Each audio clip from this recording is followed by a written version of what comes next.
Hello friends, Steve Stockton here with you. Welcome to our latest video. This offering is number 4 in our Creepy Cases series. Now, while many of the cases we cover on the channel have at least some strange or weird elements to them, these are some hand-picked cases that we feel to be amongst the creepiest. Join us. First up, Marina Bolter. 18-year-old Marina Bolter was doing everything within her power to get her life back on track in 2014. She had recently graduated high school by obtaining her GED and had plans to go to college to study to become a pastry chef.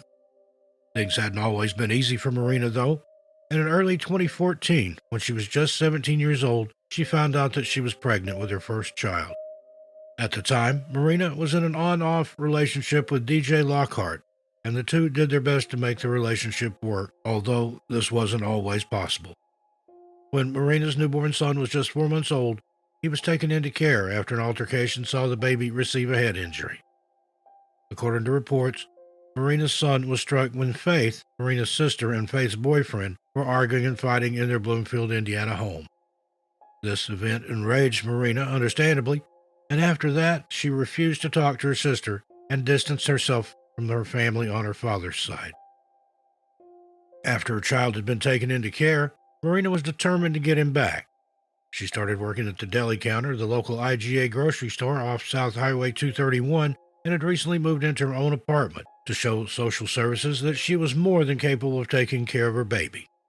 What social services didn't know was that Marina had moved into the apartment with the help of a much older man, Toby, whom she had been having an affair with. Not only was Toby much older than Marina, but he was in fact married, and Toby knew Marina as he was a friend of the family. While the affair was taking place, Marina maintained her on-off relationship with DJ, the father of her child.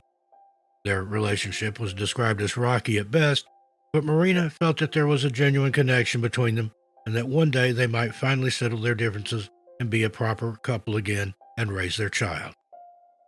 In December of 2014, things were starting to look up for Marina. She was doing well at her job, and the prospect of college admission was drawing ever closer. New Year's Eve quickly rolled around, and what should have been a night of celebration turned into a living nightmare for the Bolter family.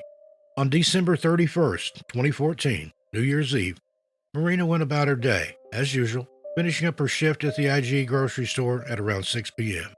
As she was leaving work, she ran into DJ, who asked her to attend a New Year's party with him. Knowing she had to work the next day, she politely declined. DJ made several attempts to convince Marina to attend the party with him, but she was having none of it. According to DJ, after the two had finished their conversation, he watched her walk across to the Sunoco gas station close to the IGA grocery store and get into a car with a middle-aged man. The man was described as white, in his 40s or 50s, with glasses, and he drove either a silver, beige, or gold Mercury Milan, year 2009 to 2011, with multi-spoke rims, a spoiler, and a Bluetooth or shark fin antenna on top. Witnesses would later confirm that the man in the car was indeed a regular customer at the IGA grocery store, and when questioned, this unnamed man claimed that he dropped Marina at a closed pizza shop near her apartment before driving away. He told investigators that he had dropped her off at the pizza shop because Marina didn't want him to know her full address. While this story seems sketchy, Marina's mother later confirmed that this sounded like something her daughter would indeed do in order to keep herself safe. As the clock ticked down to midnight and everyone was celebrating the coming of the new year, nobody had any idea that Marina hadn't yet made it home that night. It wasn't until the next morning, when she failed to show up for work, that the alarm was raised. This was extremely out of character for Marina, and her boss at the IGA grocery store immediately called her mother, Tressie, to make sure that everything was okay. Tressie knew immediately that something was terribly wrong and jumped into her car, racing over to Marina's apartment. As she approached the apartment, she noticed that the door was locked, there was no sign of a struggle, and Marina's phone and purse were missing.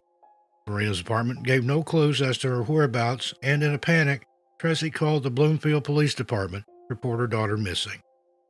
Within minutes, the Bloomfield Police Department had descended upon Marina's apartment, and a missing person investigation was underway. Investigators were able to track Marina's phone and found that it had last pinged at an unreleased location 10 minutes after she had left work. Investigators have not released any further information about this location because of their pending investigation. During the search of Marina's apartment, investigators failed to find her work clothes, which suggested that she hadn't returned to her apartment at all that evening, so now they were faced with the question, where is Marina? They spoke with DJ, who relayed the story about Marina getting into a car with a middle-aged man, and it took 3 weeks for the man in question to come forward and talk to investigators. According to news reports, this unnamed man has previous convictions for abduction, along with other crimes too graphic to mention here, although he was officially ruled out as a suspect by police during the initial investigation. During their investigation, the Bloomfield police also learned that Marina had been on the phone with Toby as she was leaving work on New Year's Eve, and that he was hosting a New Year's party that he tried to persuade her to attend. During their phone call, Marina allegedly said, "Oh shit, it's DJ," before hanging up the phone. Once news got out that Marina was missing, Toby refused to speak to Tressie and only cooperated with Marina's father and his side of the family. It is bizarre that Toby sided with Marina's father's side of the family, as Marina herself was estranged from them. It later transpired that Tressie had called Toby's wife to speak to her about the affair and discovered that Toby's wife had no idea and that she'd only found out because Tressie had phoned her. Was Toby angry that Tressie had tipped off his wife about his affair, or was he siding with Marina's father to cover his own guilt? Marina's father and that side of the family firmly believe that DJ is responsible for Marina's disappearance and maintain to this day that he had something to do with it. DJ was subjected to a polygraph and passed, but just weeks after Marina disappeared, another tragedy would strike. On February 12, 2015, DJ died following an altercation in a bar with a man by the name of Michael Rogers. Rogers was not charged, as investigators deemed it to be an act of self-defense, but any knowledge that DJ had about Marina was now taken with him to the grave. There's also another person to consider in Marina's case, and that is an ex-felon who was convicted of a horrific crime against a young girl. This ex-felon lived in Marina's apartment block, and the Bloomfield police have said that they do not consider him a suspect. While researching Marina's case, very few articles came up in regards to this man, and it is hard to discern the truth about him. In an interview for NBC News, Ashley Bolter, Marina's sister-in-law, said, "Who really knows if what he, DJ, saw happen? But either way, she disappeared. There are several theories, but all we know is someone out there knows what happened when she left that store. It's like 9 out of 10 days you're fine, you just push on, then that 10th day comes and you collapse. The biggest thing is that she's a mother. The least we want is answers, so that one day we can give her little boy the information he deserves." Marina Bolter was last seen on December 31st, 2014, as described as a white female with blonde hair and blue eyes. Both of her ears are pierced, and she has a tattoo of a star with butterfly wings on her foot. She was last seen wearing a black and purple plaid peacoat, jeans with rhinestones on the back pockets, pink and white Nike Shock shoes with a purple swoosh outlined in black, and a cross necklace. The Charlie Project also mentions that she was carrying a bag with "love" written on the side. Anyone with any information whatsoever is asked to please contact the Bloomfield Police Department on 812-332-4411 or the Indiana State Police on 812-384-4411. Next up, Christina Bastion. 34-year-old Christina Bastion worked as an English teacher at Silverado High School in Apple Valley, California in 2015 and was well liked by her students and those in her community. In recent years, Christina had been diagnosed with bipolar disorder and was working with doctors and mental health professionals to help manage her condition. She had been prescribed medication, which she had stopped in the months before she disappeared. Sources state that Christina came off her medication after counseling her doctor and began telling family and friends that God had healed her. When she first came off the medication, she seemed as though she was doing well. However, this slowly changed, and just days before she was last seen, Christina's mood and personality dramatically shifted. In late October of 2015, Christina began exhibiting bizarre behavior, telling her friends and family that someone had broken into her apartment and that someone was watching her and following her every move. Christina was inconsolable, despite her friends and family trying to reassure that everything was okay. In an attempt to make her feel safe, friends and family allowed her to stay with them for a few days, promising her that everything would be all right. However, Christina's behavior only worsened over the coming days, and the day before she disappeared, she drove from Apple Valley, California to Phoenix, Arizona for reasons that are unknown. According to Christina's mother, Cheryl, she received a phone call from her daughter telling her that she was in Phoenix. Reports indicate that after this, Christina took the SIM card out of her phone and then smashed the phone to bits.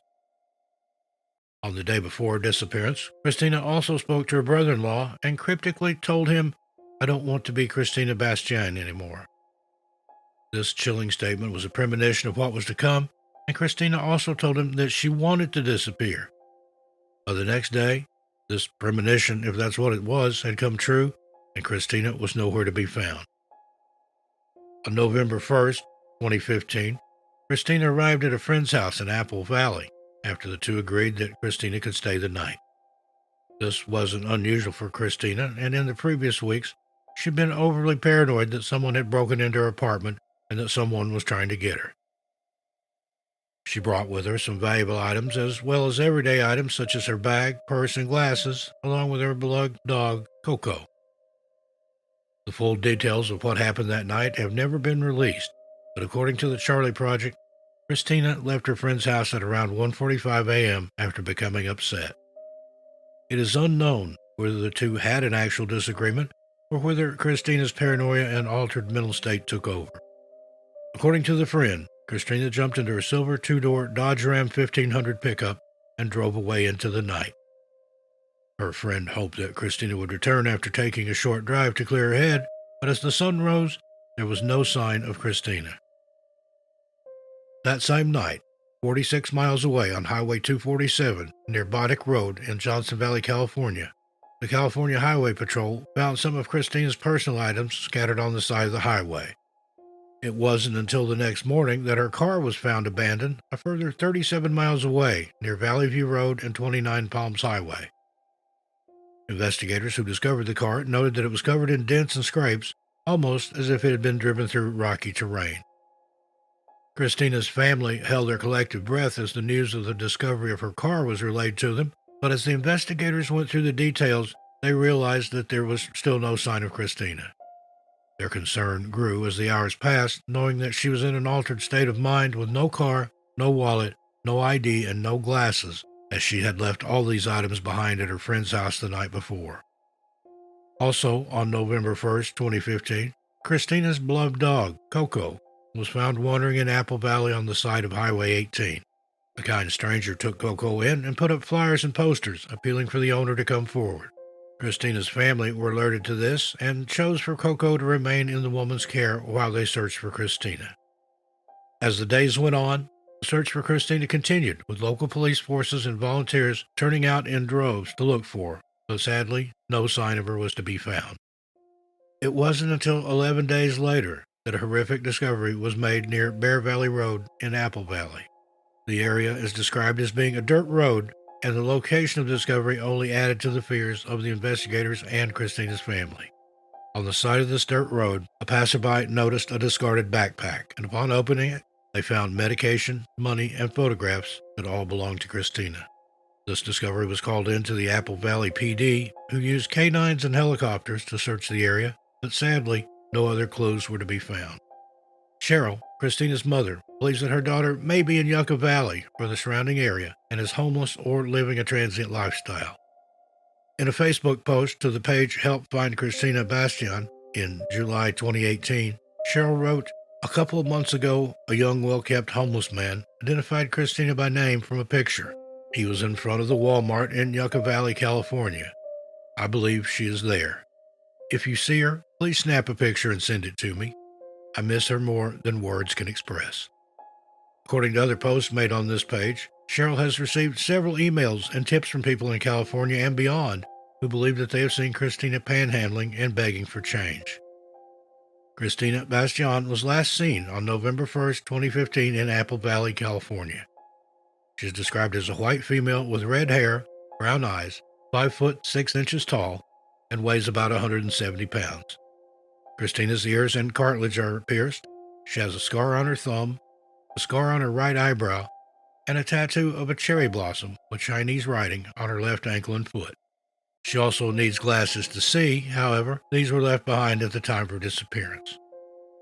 Cheryl told the media that without her glasses, Christina can only see about 6 inches in front of her, and all she had with her at the time of her disappearance was the pair of contacts she was wearing. Christina was diagnosed with bipolar disorder and requires medication for her condition. However, she had stopped taking these months before she disappeared, apparently with her doctor's permission, according to her. Anyone with any information is asked to contact the San Bernardino Sheriff's Department at 909-387-3690 or the Apple Valley PD at 760-240-7400. Next, we have Kaa Taylor. 28-year-old Kaa Taylor has been described by friends and family as a lively, warm, and affectionate person who would go out of her way to help those in need. At the time of her disappearance, Kaa was living in Plant City, Florida with her boyfriend, although some reports state that she was couch surfing and staying with friends. Kaa's family have created the Facebook page Finding Kaa in an attempt to gather as much information as possible and spread the word about her disappearance. Her family has also been very vocal about the lack of progress made in her case. In August of 2020, her family made a post to the Facebook page laying out the facts of Kaa's case and asking anyone with information to contact the Hillsborough County Sheriff's Office. Kaa Taylor was last seen at around 4 p.m. on February 6, 2020, dropping her boyfriend off at his friend's house located off Cowart and Trapnell Road in Plant City, Florida. According to her boyfriend, his friend, and his friend's father, they all saw Kaa dropping off her boyfriend before leaving to make her way to Lakeland, where she was due to stay with a friend. Unfortunately, Kaa never arrived at her friend's house in Lakeland, and this friend informed her boyfriend that she'd never shown up days later. Just 3 hours after Kaa was last seen, her car was discovered abandoned on the railway tracks on Trapnell Road. Kaa's family has stated that this railway was out of use and maintenance works were being carried out on the tracks. A concerned citizen noticed the car and called the police to alert them to the situation and get it moved. Plant City Police Department arrived at the scene and found that Kaa's car was still running, with the windows open, facing northbound, and that her phone was on the floor of the vehicle. Somewhat oddly, instead of running her plates, the officer who attended the scene got into Kaa's car and moved it to the side of the railway tracks. For another 3 days, Kaa's car sat at the edge of these tracks until her boyfriend's mother saw it sitting there.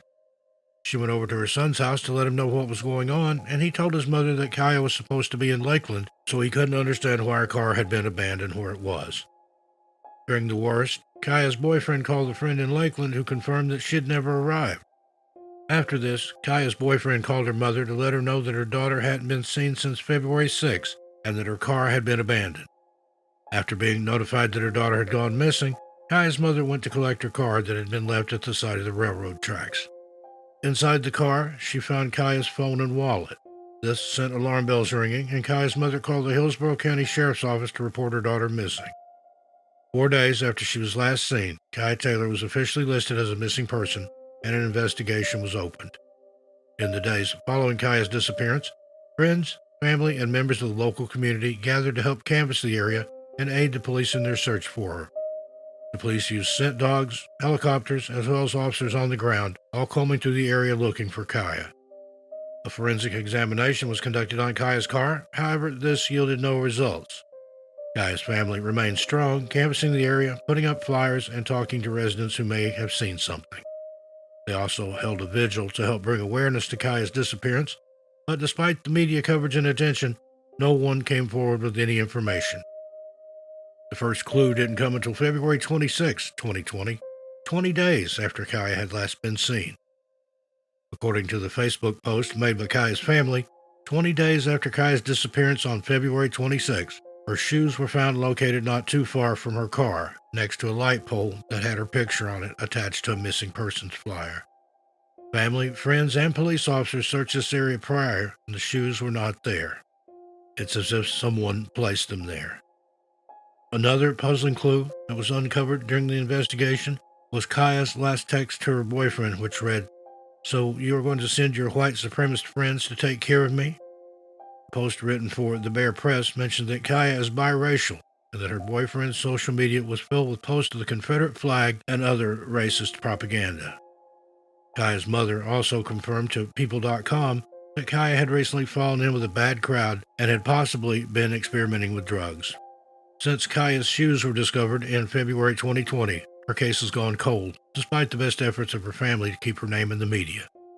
Kaa Taylor remains missing, and her family are offering a $10,000 reward for any information that leads to her whereabouts. We'd also like to mention that Kaya's boyfriend has not been named publicly, and the Hillsborough County Sheriff's Office have stated that he is not a suspect in Kaya's disappearance. Kaa Taylor was last seen on February 6, 2020, and is described as a biracial African-American white mix. Female, 5 foot 6 inches tall and 170 pounds, with auburn red hair and brown eyes. Kaya has multiple tattoos, an infinity symbol on her left upper chest, 2 X's with a rose on the back of her shoulder, a rose on the inside of her forearm, a sun on her upper right thigh, and a ladybird on her left calf. She was last seen wearing a blue, gray, red, and white striped short-sleeved mini dress, tan knee-high boots, and possibly a pink cardigan. Anyone with any information is urged to please contact the Hillsborough County Sheriff's Office at 813-247-8200. Next, we have Jake Lidios.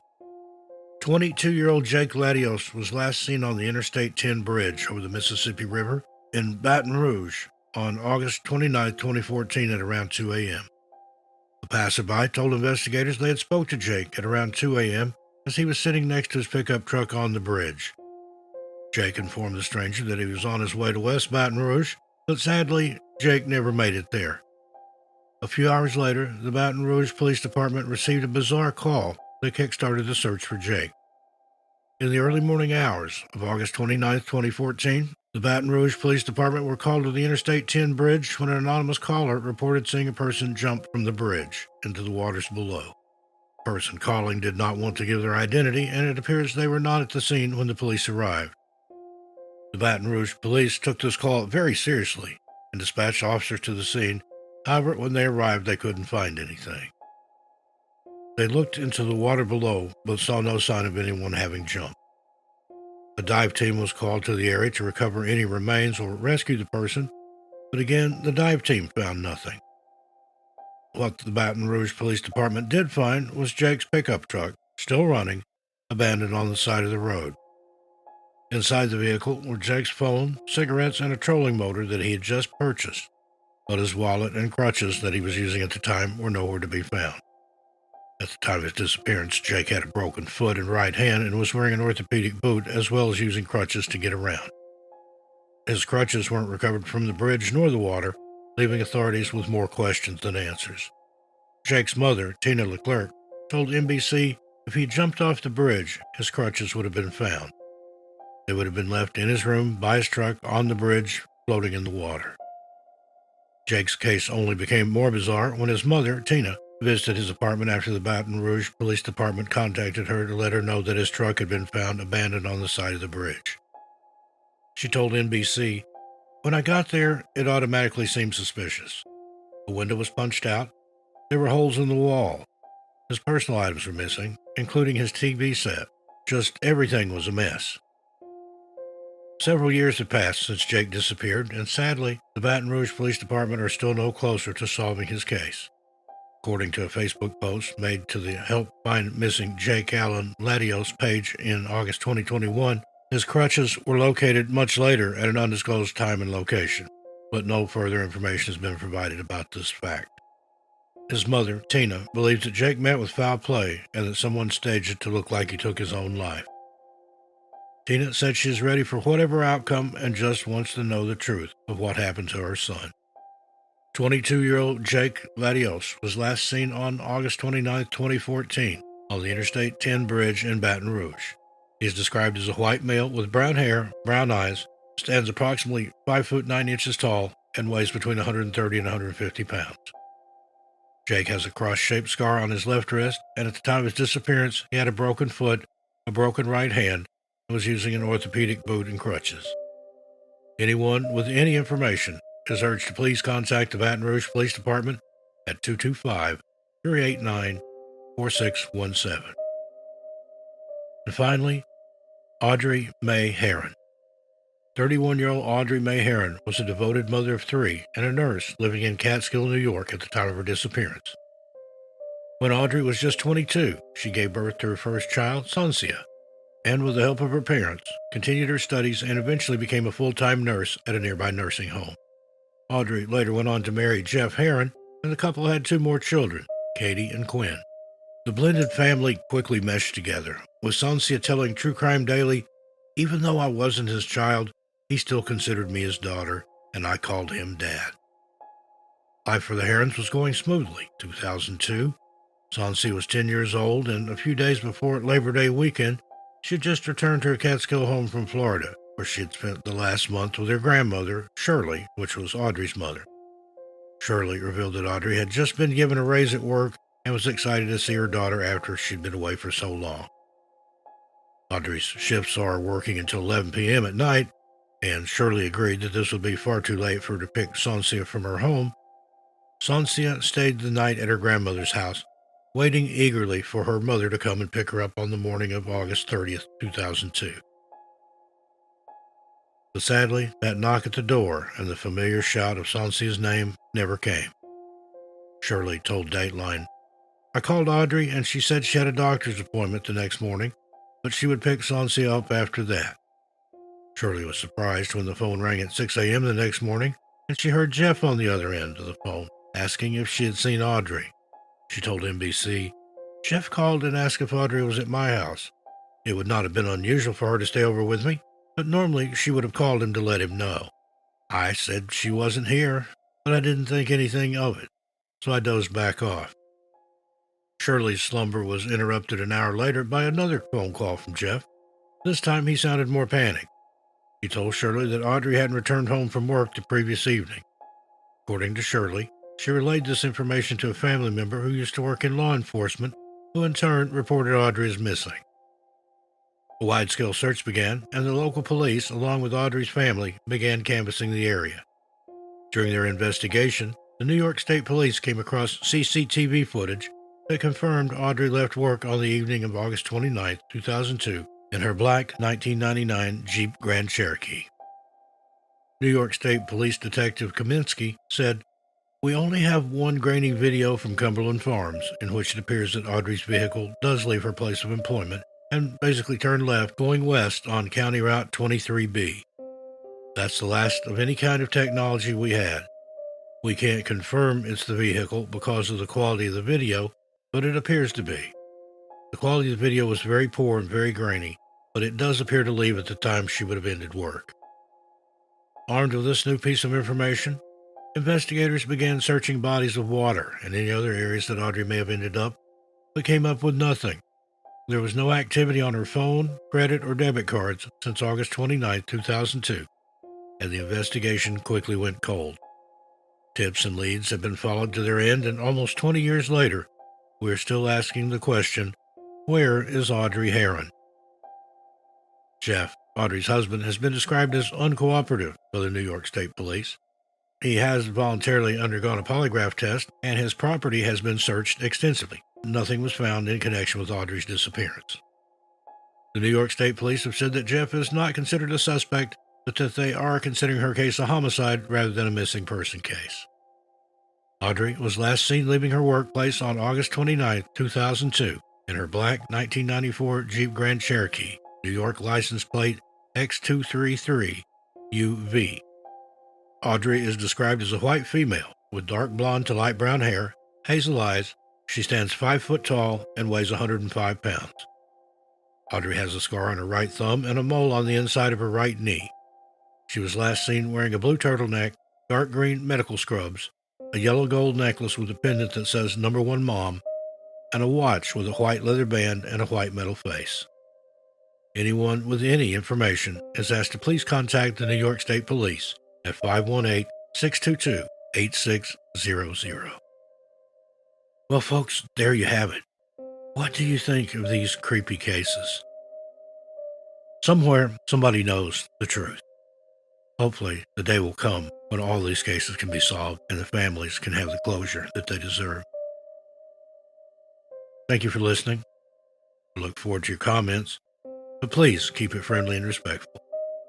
Meanwhile, be good to yourselves and each other. Be careful out there, and I'll see you a little farther on down the trail. I'm Steve Stockton, and I'll talk to you next time.